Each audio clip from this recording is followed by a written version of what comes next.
It's a new season on Driftless Drinks, and we're hammering through all the major styles of beer. That's right. In each episode, we'll be looking at a different style of beer and all it has to offer. Then we'll crack one open, of course, and see how it stands up. This time, we dive into brown ales. It's a classic style with a long, delicious history of malty-sweet goodness. So grab yourself a draft of dirt, a dollop of moose drool, or your nearest fat squirrel. Let's get after it!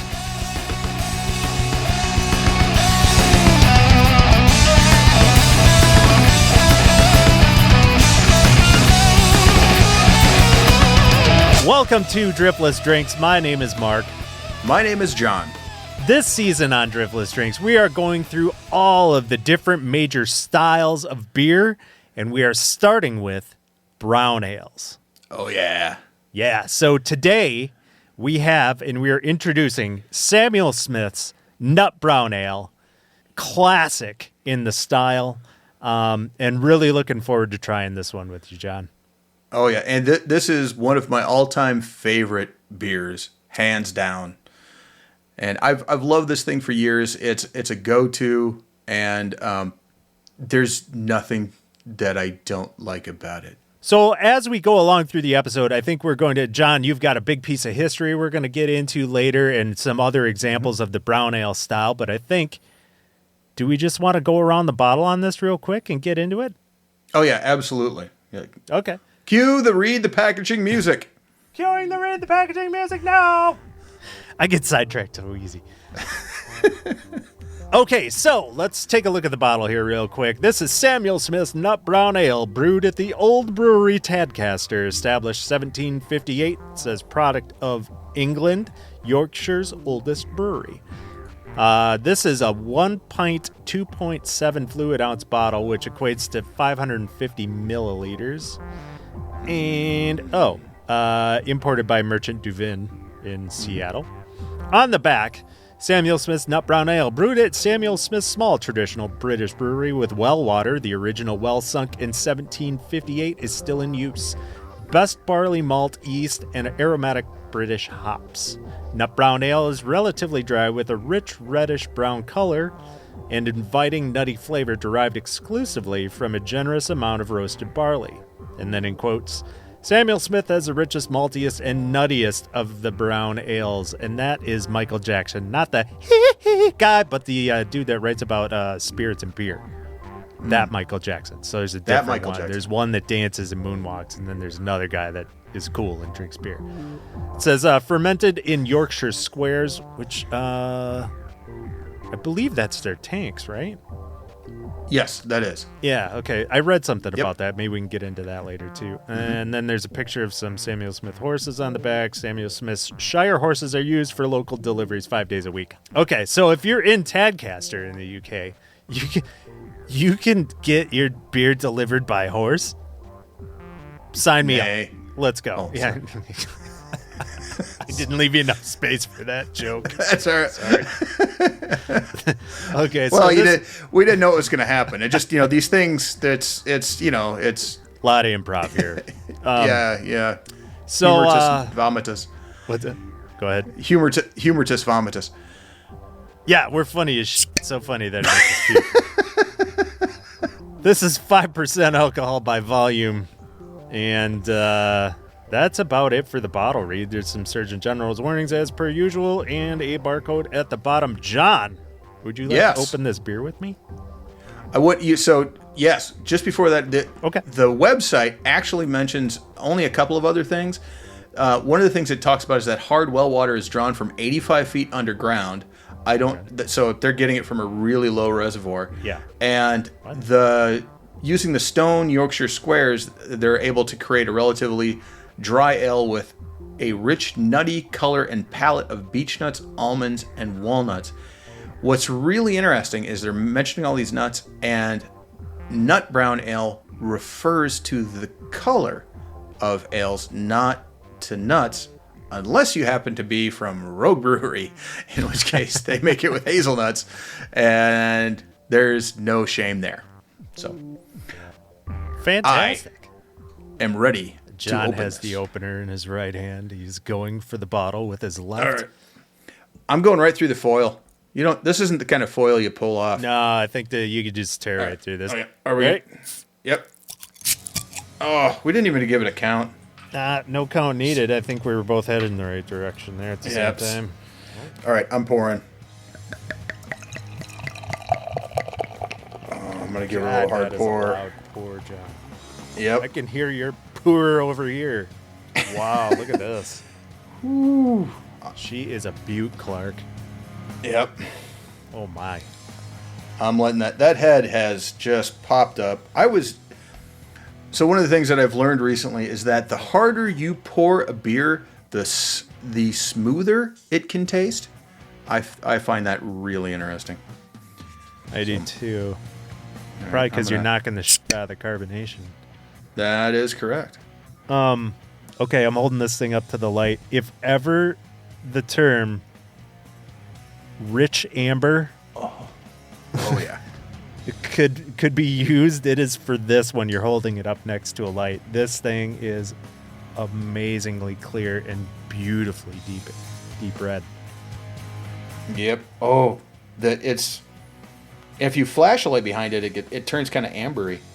So it's fascinating because it is much brighter than you would think for something called a brown ale, which all the years I've been drinking that, as soon as you put a strong light behind it, it turns amber. Yeah. If the light's softer, it's much more brown. So it's a fascinating color.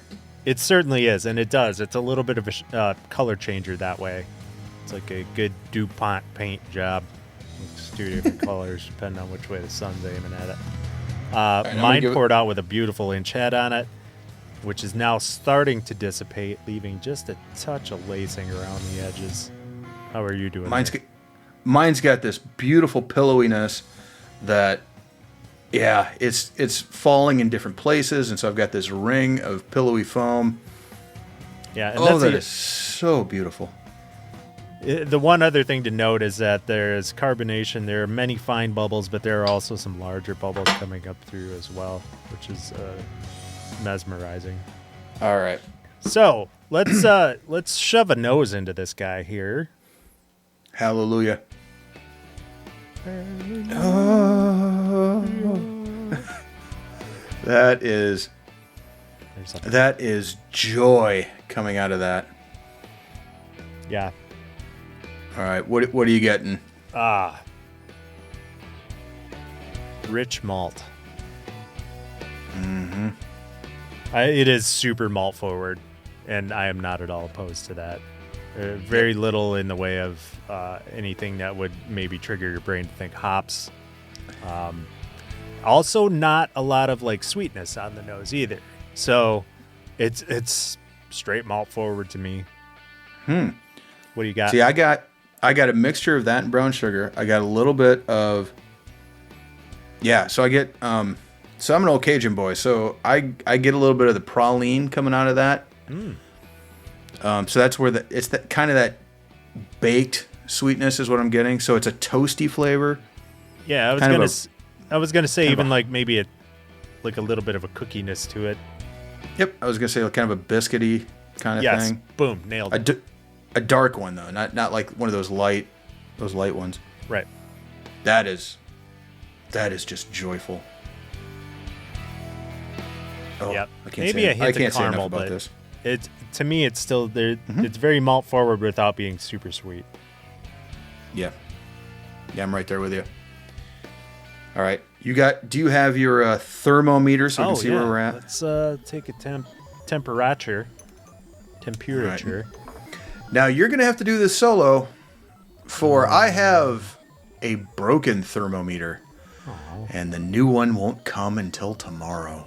That's sad, John. I know I'm sad. I have no idea how I've been eating my Fruit Loops. Well, they might not have been cold enough, and I wouldn't know. Right. Okay, I am at 56 degrees. I would guess that's probably where I'm sitting at too. Just knowing past readings and how it's kind of felt in my hand. Yeah. All right. What do you think? You want to take a pic for the Insta? I'm going to take a pic for the Insta. That way, and hopefully if you're listening to this, you've actually seen the picture that I'm about to take. How's that for just like, the circle of internet life? Circle of the internet. All right, so we got a good temp on it. I think it is time we drink this bad boy. Yeah. Going in. Yay. Oh. Yeah, that is so good. Oh. The malt is all over that, and it's just about the only thing you can get. That second taste, kind of that retronasal olfaction. Retronasal olfaction. Ended up really bringing forth the that's where the sweetness is coming back. It's coming in the nose after the taste. Yeah, to me, the taste follows nose 100%. It is hugely malty, like in the middle of the beer. Carbonation is dead on perfect. And the malty wave kind of gives way without sticking around very long and lingering into, what might be perceived as off flavors or anything. It's very present when you're on it, and then it's also kind of disappears quickly, which I think is beautiful. It doesn't leave you. What it does is it leaves you wanting to drink more of it very quickly. And we're only talking 5 ABV. And brown ales range between a little over 3 to some of them can hit 6. I haven't found any. In my research, I didn't find any that went over 6. Gotcha. That, weren't treated to something else. Had some other treatment to them that would crank the ABV. But that's where the brown ale's sitting. So the idea was really you had something that was accessible, it was easy to drink, had a low ABV, so you could drink more of it without, feeling impaired. And it really works. The ingredients in here, they actually list those on the website, and it's water, malted barley, yeast, cane sugar. There is hops, and then they actually add carbon dioxide to it, which is one of the reasons the carbon dioxide is so correct in the beer, because they're not leaving it to chance. Right. I don't know that that's always the way that I want to go with. I would want to go with a beer, but in this case, they really know what the heck they're doing. Yeah. Again, this is a beer both of us have had, so the initial impression of this is as it always is. And to me, it's one of those beers that always leaves you wanting more. There are a lot of brown ales that we have tried and sampled over the years, and there are many very, very good ones. And I think maybe after the break we can get into some styles and things, or variations of style and some other example beers that we can find here in the States. But this one is classic. Yeah. It is also vegan, believe it or not. Oh, so that's it's registered with the Vegan Society, not somebody I'd want to cross, and is according to Samuel Smith, it's suitable for vegans and vegetarians. Really low carbs though, only 3.7 grams. Can you believe that? Wow. With no salt. Huh. I'm wondering why I'm going to the gym. Well, you don't have to. You just keep drinking this. It's like I'm just going to keep drinking this. Yeah, it's a diet beer almost, without, sacrificing on flavor. All right. You want to should we take a short break, come back, and yeah, maybe we'll talk a little history and see how this thing sits after a bit? Sounds great. All right. We'll be right back.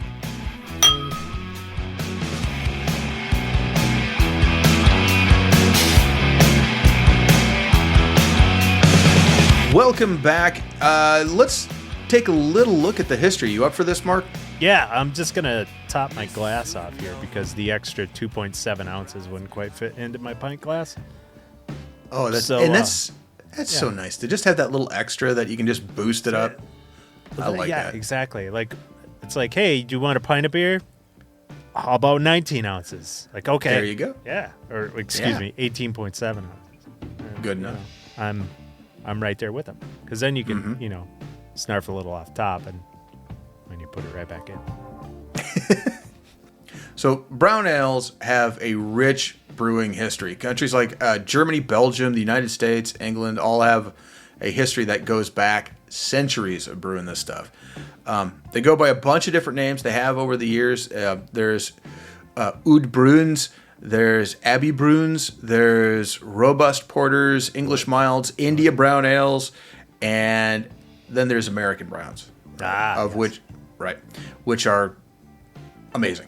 All right, so the term brown ale wasn't really used until about the 17th century, even though the brown ales have been around. But the term used as kind of a marketing way or a way to actually describe a style of beer didn't happen until the late 17th century. There are mentions of it going all the way back to the late 1300s. So this is a very, very old style of beer. We've talked about other beers like quads and triples and duples that don't go back nearly that far. Right. So this has been around for a long time. And they kind of fell out of favor in the late 1800s. And that was because they had these pale malts became more accessible, and people were making beers from these pale malts, giving a nice light crisp beer, which that was new, so people kind of gravitated towards that. The first commercial brown was made in the early 1900s, and that was done by a man named Thomas Wells Thorpe, who was a brewer at Mann, Crossman, and Paulin. And I'm only mentioning his name because when somebody does that, you don't want to lose the guy who invented a certain kind of beer. So he invented the modern brown. This was something he invented before the turn of the 20th century, and then actually didn't put forward until the early 1900s and make it available to the public. At the time, it was only a 2.5%, so it's always been a low ABV beer, and they got that at the time from what they call low attenuation, which means that the yeast wasn't eating as much of the sugar, and so you ended up with something that was sweet and also low in alcohol. And so that eventually that got overshadowed later in the century by what was called Northern English brown ales, and the one that we know the most from that style is Newcastle Brown Ale. Oh, Newcastle. It's such good stuff. And that's like unobtainium right now. As a quick aside here too, as we were looking through brown ales, and I had gone to my local bottle shops here, brown ales, much like in the mid 1800s when Pilsners and stuff came around, falling out of favor. There are not nearly as many brown ales right now as there were 15 years ago. I remember as a kid working in the liquor store and stuff, and it was like IPAs and brown ales, and it was all very exotic, 20 years ago or whatever. But just becoming hard to find, right? So I only had 3 or 4 examples to choose from. But it's glad to see that this classic style of that Samuel Smith produces still exists and is out there. And I hope it does for a very long time. I seriously hope they don't stop making this. But sorry, I didn't mean to interrupt your history of the beer here. But just yeah, it was interesting trying to find one of these right now-ish. Yep, there are a few out there that are available across most of the nation, some notable ones. And I'll actually put a list in the show notes. So if you go to driftlessdrinks.com, I'll have a list of some of the beers that I know of that are good sources. If you go looking out there for brown ales, you'll see a lot of different examples. Just want to mention there's a couple in our local area that I think are definitely worth a look if you happen to be in the Driftless area. One of those, of course, is Downtown Brown from Pearl Street Brewery. If you can find that bad boy on tap, don't pass it up. That's a go-to for me. And also, I would say Dirt from Driftless Brewing Company. Yes, not affiliated, by the way. Sadly, not affiliated. They do amazing work. They do amazing work in Soldiers Grove. They do some very nice different styles of beer down there, and you're absolutely right about Dirt. It's a very good brown. Yeah, we're big fans of that. There's a number of other ones out there. Fat Squirrel's pretty popular. That's out of New Glarus, and I just picked up a double brown from Bad Weather Brewing out of St. Paul. But I'll have a list of all those in the show notes so you can kind of see, and I'll try to find links to all of them too, and so that you can go ahead and find those. So there's one notable one, and that was out there. One of the things that drove the style into the 20th century was Pete's Wicked Ale. Do you remember that one? Yeah, I do. Yep. Pete's Wicked. Pete's Wicked, and their flagship beer was their brown. So if you went for a Pete's Wicked and you just asked for a Pete's Wicked Ale, it was going to be a brown ale. And if you go out there and you start reading about the history, it was a slow decline it was a skyrocketing rise of that brewery that had a slow decline and has sadly passed away. The brewery's no more. Moment of silence for Pete's Wicked. There we go. All right. The beer is really holding up over this time. Oh, see, this nose is much sweeter now. Yes, I agree. So do you want to drop a thermometer in it, see what you got now? Let me see what's up on the old digital read. Yeah, what happens, so we're getting a sweeter note out of this than even we were at the beginning. So it's come up about 4 degrees from whence we started. We're at about 60 right now, a little over. Oh, really? Yeah. Yeah, and so this is one of those interesting things that we haven't really put any science behind, but I do like to take temperature readings as the beer warms up. But there are other elements involved, right? So once you uncap a beer, it's exposed to the air and light, potentially. And it changes the profile of the beer, potentially ever so slightly. But, there's also a potential profound impact that heat or warming in the glass has on a beer as well. So, yep. And like you had already mentioned, the harder you pour it into a glass, the more the carbonation comes up and through it, and it lends itself to being a more smooth, potentially less harsh beer at times, depending on the beer, of course. With brown ales, the notes that you're looking for, we've mentioned them because they're all present here. So the things that we've talked about, that is the kind of thing you should find in a brown. There should be almost no discernible hop note to it. Right. And then there's the diacetyl, which is that buttery popcorn flavor that most of the time you don't want in a beer, and you don't want much here, but sometimes that will actually help a beer. I don't get any of it out of Samuel Smith's. Yeah, and one other thing I wanted to mention that I just kind of remembered it now is that as you were talking through some of the more local breweries that have this, or at least regional breweries, one thing I've found, and this is just a personal experience thing, so please let me know when I'm wrong here, but typically brown ales that I find on draft fresh at a brewery are hands down better than what you find bottled or canned. Generally speaking, when we're talking about the American version of the brown ale, I have always found that the fresher the brown ale, the better it is. And if you can keep it from being in a bottle or can and get it on tap, especially from the place that brews it, it is just that much better. Things tend to get lost, I think, when it gets canned or bottled, since brown ale is not a very heavy beer that carries a lot of gravity to it, like I feel like it gets affected a little bit more by its environment. And so when you can have it as it was intended to be, like a fresh pull off the tap, I really feel like that is when some of these brown ales can really shine, especially the local American variety. One of the local breweries around here, Turtle Stack, here in La Crosse, they almost always have some form of a brown ale. I pulled a menu up just a little bit ago. They've got an oat brown ale. I've had that on tap on a number of places around the La Crosse area, and I almost never pass it up. It's just something that it goes so well with, if you've ever had walleye cheeks. Oh, yes. It goes really good with walleye cheeks. And I know some of you out there who may not be in the Driftless area or anywhere near Wisconsin might not understand what that is, but look up walleye cheeks.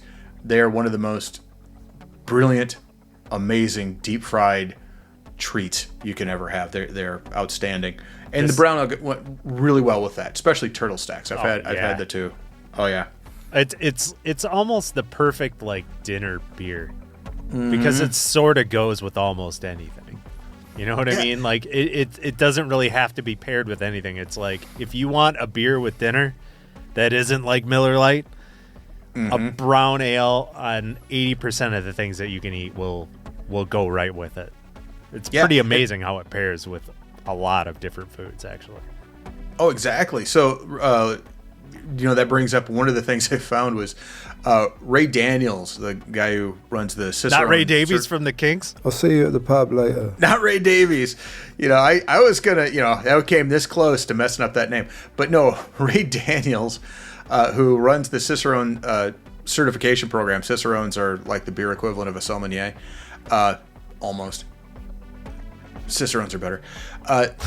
He actually, I saw a thing where he was talking about pairing brown ales pairing ales with sushi, and he said the brown ale was about the only one that actually would work, regardless of the type of sushi they were trying.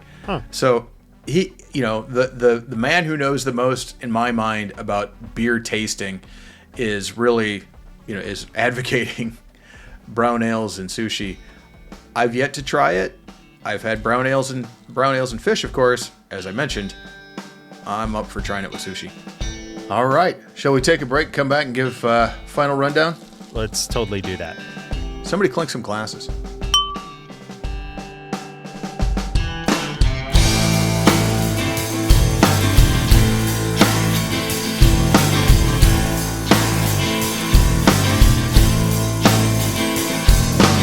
So that was Samuel Smith's Nut Brown Ale. Mark, what did you think about the beer and the style? Love the beer. The style has been very influential over the years. It's, like we had mentioned earlier, is a little bit falling out of favor here recently, but there are definitely some great examples of the style.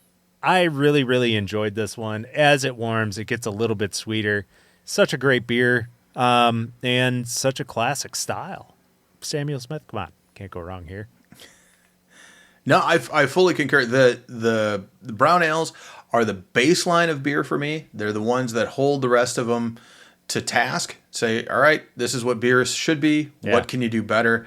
I think Samuel Smith gives the absolute baseline for exactly what a brown ale should be, and everybody else is going to play off of that theme. There are some great ones out there. If you can find it on tap and it's local, you're doing a beautiful job and you're living your best life. If nothing else, if you've never had a brown ale before, you should seek one out and try it. Absolutely. Thank you, sir. Thank you, John. Driftless Drink studio recording courtesy of HPJ Studios in Tomah, Wisconsin. Be sure to subscribe and rate us wherever you get your podcasts, and like us on Facebook and Instagram, where we feature each episode's brews a week or so ahead of time. Visit us at driftlessdrinks.com, where you can comment on each episode and drink along with us on the Driftless Drinks YouTube channel. Well, that's it for this episode of Driftless Drinks, the Brown Ale Edition. My name is John. My name is Mark. And keep a cold one handy for us. Yes!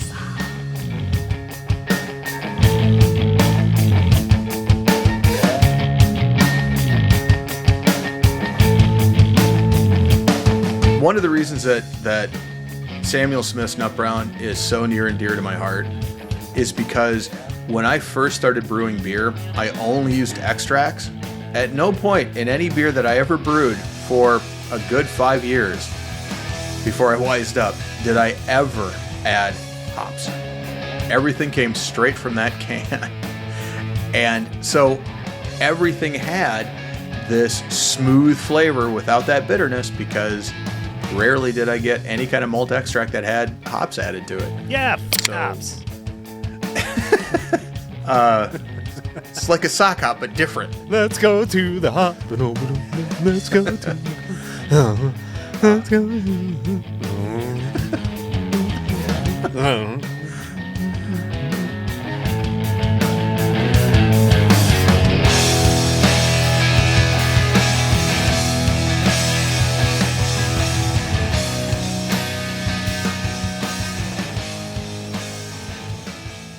Pinky's out, boys. Pinky's out.